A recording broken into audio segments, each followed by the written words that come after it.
Hey guys, it's Doc from the Gold Hog, and today I'm going to be doing a little bit more condensed version of the Viper Owner's Manual. And one of the reasons why I'm going to do a shorter version of it is because if you look at this thing, it really is a miniaturized monster hog. I did a pretty in-depth video on the Monster Hog Owner's Manual, so if you want a little bit more detail, they're pretty similar. But I'm going to go over this thing and show you a few points, give you a few tips, and if you're purchasing one of these, really make sure you look at the tips and read the tips that we put up there because it makes a big difference. So first of all, what does it come with? Let me show you what it comes with. Now I'm going to be holding a little hand camera too, and I'm going to be going over this stuff and shooting it a little bit close up for you so you can see it. So first, let's go over and let's talk about what it includes. You're going to get, when it comes in shipped, you're going to get the main header box here, and this is going to come in two boxes, I believe it comes in now. You get the main header box, which is 36 inches. You get a 48-inch box, first tray, and then a 48-inch second tray.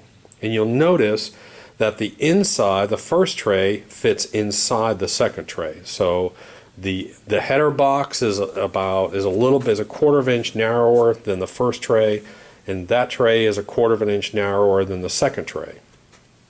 So that's how you know which tray is which. You might want to number them, and sometimes we actually number them.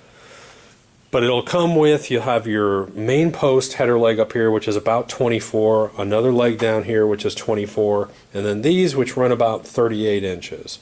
These are your header box legs. Let's talk about mounting the leg brackets, because that's probably the first thing you want to do. First of all, you're going to leg bracket system as an L bracket, and these will all be pre-drilled. And an important point to make about this unit is that we completely assemble all these units before they're shipped. So your unit is completely assembled, the mat is made, it's set up, it's not tested, but it's all set up, ready to run, so everything has already been put on this. All the brackets, everything's been put on this one time already. So when it comes in, you're going to see that it's going to have holes for these brackets. So the first thing that goes on is the L bracket goes on into these holes. Then you put on this, on top of the L bracket, you'll put on this swivel bracket that goes on top, and then you bolt it on with a washer on the outside here. Then, of course, you have your eye bolt, and your eye bolt screws in here. Now these things, a lot of people, this is a high pressure insertion point. You'll have one little tack weld that we do on this. It's not, that tack weld doesn't hold it in. The actual insertion pressure holds it in. That's just a double safety precaution that we do. But you put your leg in here, you put your bracket on, you put your leg in. And one thing that's important when you set this up on this unit is you'll notice I want to set it up like I'm going to run it. So I'm going to set this thing up at about a 7.5, 8 degree pitch angle, my box. And what I'm going to do is I'm going to set my legs up so my legs are pretty much straight up and down as it's angled. So that's that's why I always say the number one rule with these units is you have to do a dry run setup. That's the first thing you want to do is set it up, dry run, and do a dry run with it at home. So you'll notice that the legs, you'll notice how this is pretty much straight here. And when you get it out to the creek, you may have to adjust these, but it's pretty much straight.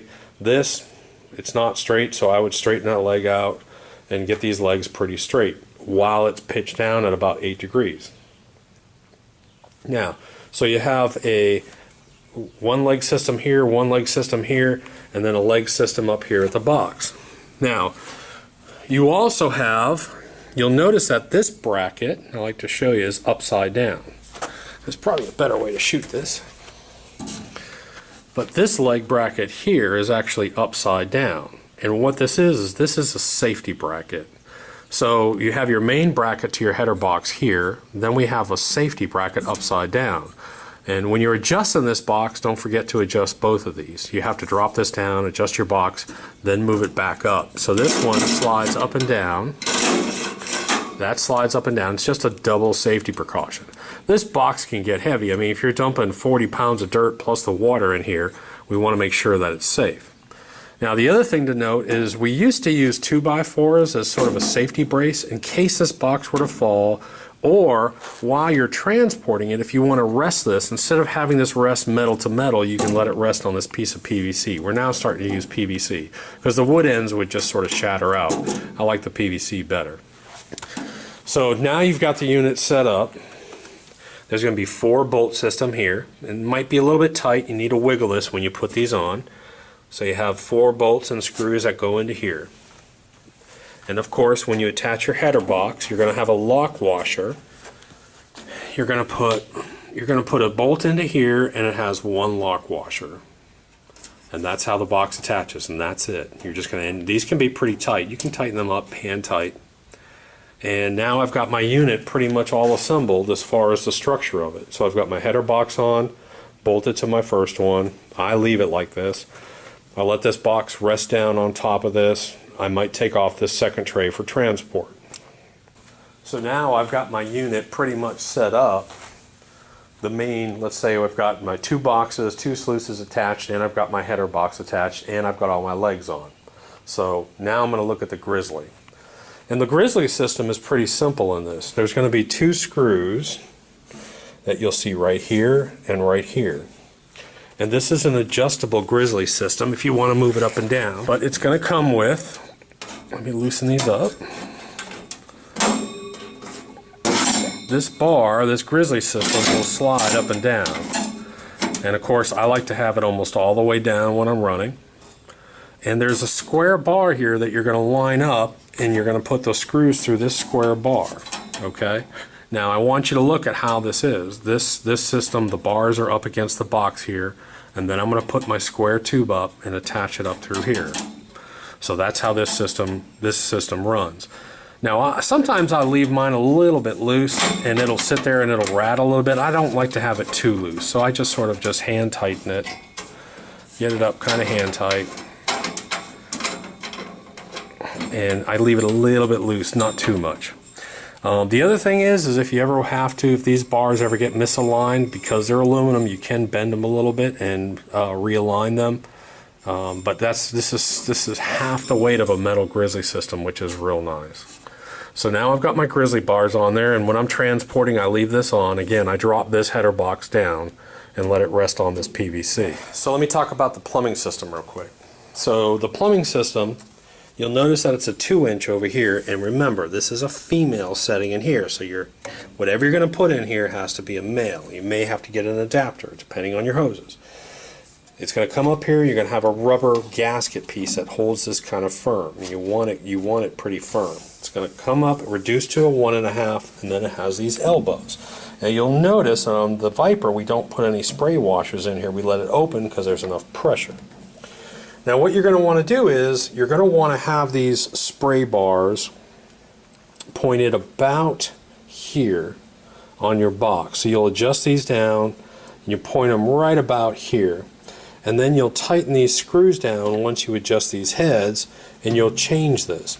Now depending on your box system, how high you have this and where it's pointing, you're going to get different wash zones. So if you want to have more of a wash and have it slower, you'll once you get out there and run it, you'll see it. But for the most part, you want the spray to hit right about where these screws are. So aim these things down. Now they're not easy to adjust. And what I'm going to do is I'm going to show you that. What I do is I put usually a screwdriver in here, and I use the screwdriver to adjust it down. Then once I get it adjusted, I just tighten these little eye screws. I just tighten these little eye screws down. Now the next thing that we do, and this is new, what I found was that while you're running, the hose out back can sometimes move those spray bars. So now we're zip tying the spray into that crossbar section. So you have a crossbar that's mounted bolted here, and it's a threaded rod that comes through, and what we're doing is we're going to center it. So I want to make sure that there's even space here and an even space here, and then I'm just going to zip tie this thing to it. Okay, so I learned I can't do this one-handed. So what you're going to do is you're going to put your zip tie right around here and tighten this down, and I'm not going to have it even. But what that does is, and then I trim off this extra little piece, and this will hold this in place and hold it down. And so, like I said, it's pretty much locked in there permanently. So you have a zip tie here and a zip tie over here, and then you'll adjust these and make sure that you get these two even, pointed at the right spot before you tighten them down here. You hook up your hose, you turn it on, the wash will come in here. You'll see it boil. This is about the angle that I run at. I run it at about an 8-degree pitch on the sluice. This is about the way that I have my box, depending on how fast, or if I'm having huge rocks, you got to bring it up more. Smaller rocks, you can bring it down more. But this is about the way that I run my system. The one thing you have to understand is we recommend the 2-inch Champion pump for this system. There's a reason why I recommend that 2-inch, because it's 9,000 GPH. This system wants a lot of water. I mean, I'm running that pump close to probably 60-70%. With a Monster Hog, I'm running it close to 100% on that system. So this system likes a lot of water. So you hook up your pump, you let it run, and that's pretty much it. Now let me talk to you about the mat system. Now when you're installing the mat system, you're going to have your mat, and on your mat, on one end, you're going to have 2 holes. So here are the 2 holes. And the 2 holes on your mat system, put your mat inside here, and there are 2 holes up inside here that you're going to line up. So you want your mat all the way to the top, and this mat's going to fit kind of tight. But here's a little trick. When you put this mat in, don't put the whole mat in. Just put the top end first. Get the top end in, and then let the rest of the mat fall down. Because the mat's tight, if you put it in, you need to move it up. It's going to be kind of hard to move it up. So I like to just put the top end in, and then let the rest of the mat roll down. So from step number 1, when you're setting it up, is put your mat in. Make sure all your side tape is up. Make sure that, give the mat a little pull on the end. Make sure that there's no waves in it. Get it nice and tight. So this is what it looks like inside the box. I'm going to put this inside my header box. I'm going to lay it down. I'm going to line up my holes.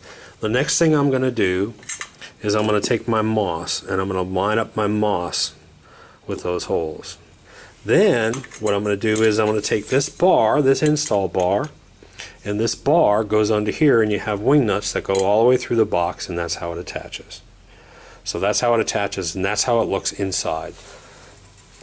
Then, of course, your riffle will sit something like about this, and that's about how it looks inside your box. And I wanted to show you this outside of the box so you could see that. So that's really how the system runs.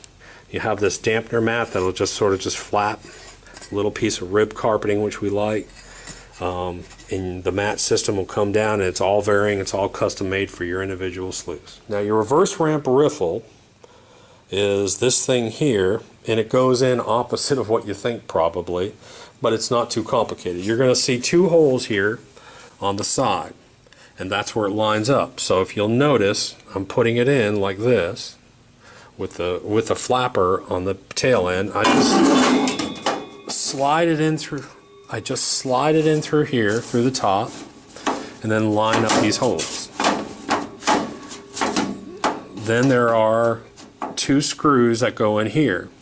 Now, so you're going to have your mat system, your miner's moss, then your reverse ramp riffle. Push the reverse ramp riffle down pretty firm and tighten it up. Then you're ready to roll.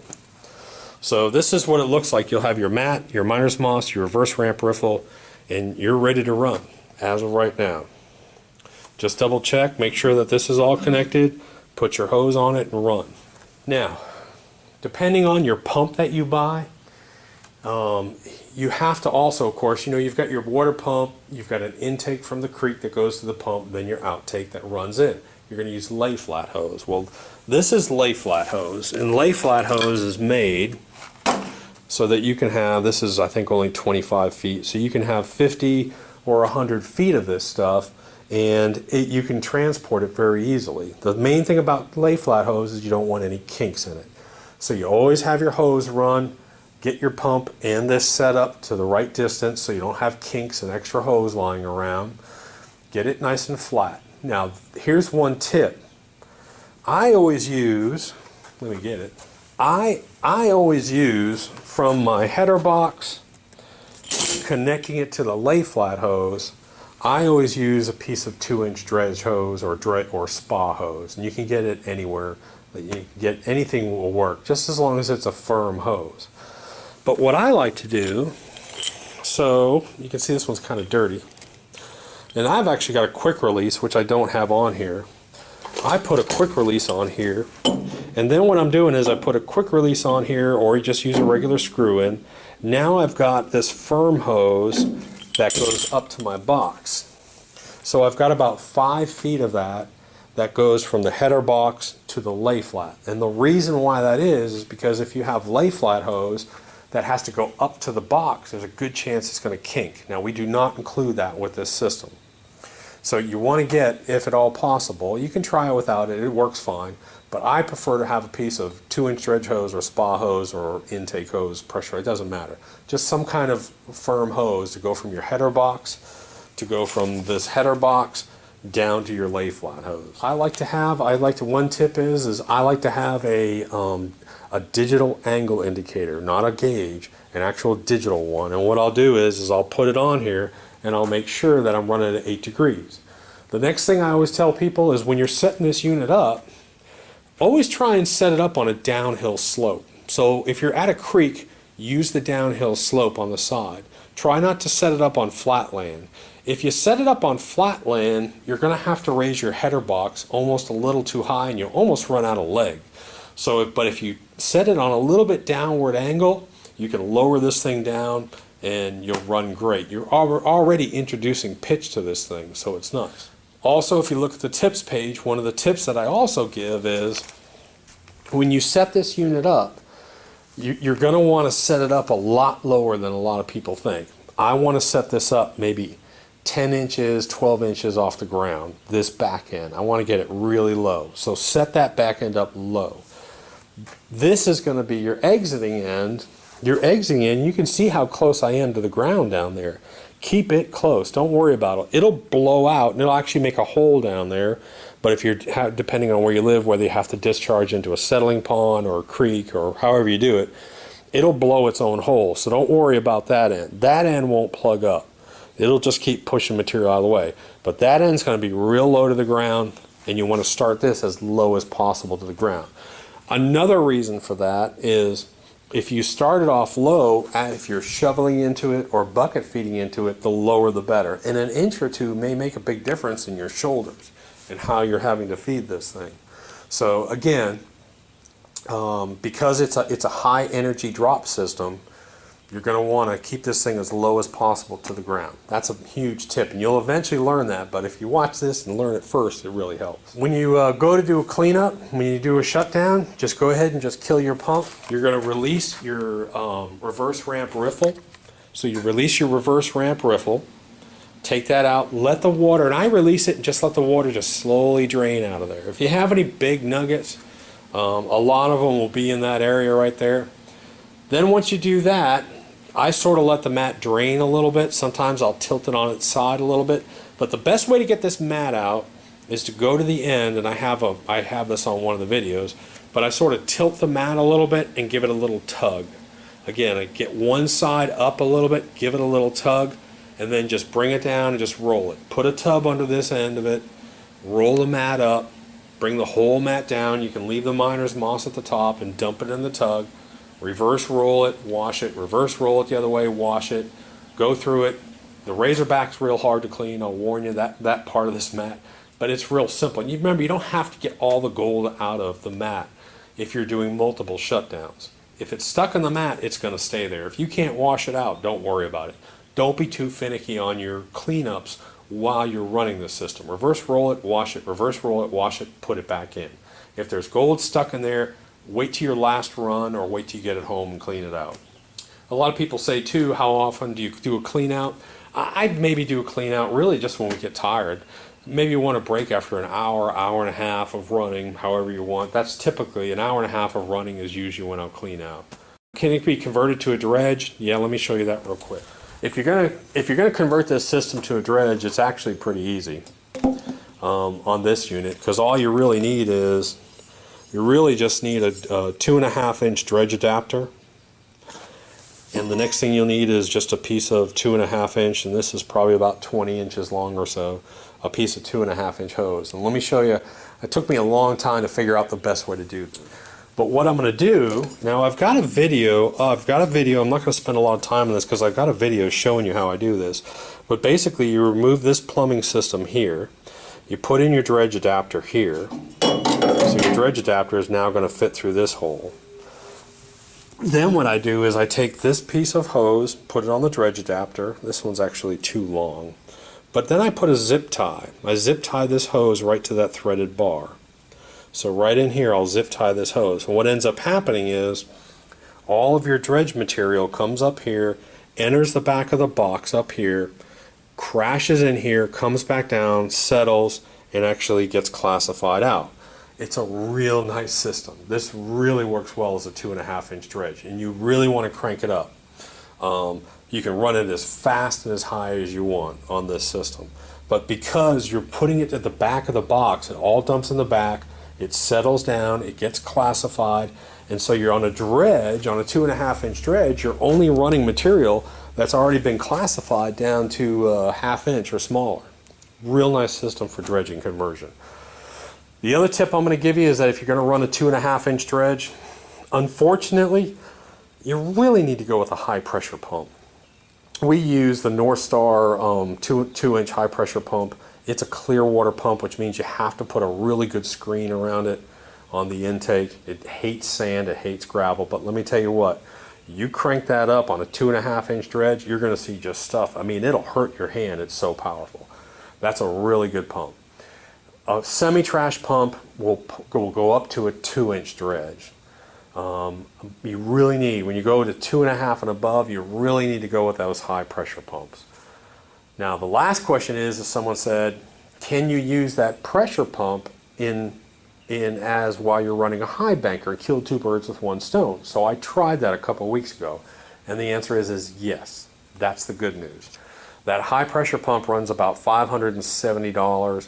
It's a Honda, it's a really good pump, but remember, you have to have a very fine 1/16 screen system, which I'll show you. I'll have a picture of that up that I made. You have to have a screening system. You just can't put your intake in a bucket because sand might get inside of there. But you can. We tried it. Again, it's a high pressure, so if you're running lay flat hose and you get a kink in that lay flat hose, it doesn't care. It's going to blow through that kink, so be careful. But you can run that high pressure pump because it's also about a 9,000 GPH pump, and you can run it at about 60-70%, and you can dual use that. Use it as a Highbanker and as a dredge. That's a good note that I finally got to test that. As far as the rest of the components for dredging, we do not sell those components. You can go to Keen, you can go to Joby. There's plenty of people that will sell that. And I show it in some of my videos how to convert a dredge to a Highbanker, and I show this thing actually running as a dredge too. So that's pretty much it. It's a really simple system. It's really portable. Another tip I will give you is when I transport this thing. When I transport it, what I do is I'll take these tall legs off. I'll drop that header box down. I'll take this last piece, sluice piece off, and because it's the widest piece, when I put it in my truck, I take that widest piece and I actually put it over the top of this. So this will be on the base, this will be sitting on my truck, this header box will be down, and this last piece I'll actually set on top of that header box, which is kind of nice. It keeps the rain and dirt out of it too. The only thing is if you're traveling down the road, make sure it's bungee down, because you get wind under that thing, you're going to have a sluice box go out of your truck. When the unit, one more thing about when the unit does arrive, just so you know, we do throw in extra screws and so forth. But when the unit arrives, it comes in with a piece of safety wood inside that to protect those legs. It's just a piece of 1.5 by 1.5 wood that we screw into the box. You just take it out and discard it. All right, so that pretty much covers the Viper. If you have any questions, feel free to email us. We also, an important thing is we have a forum. So make sure you go to the forum and check out the forum. We'll have a separate little forum for Vipers on there too. Thanks for watching.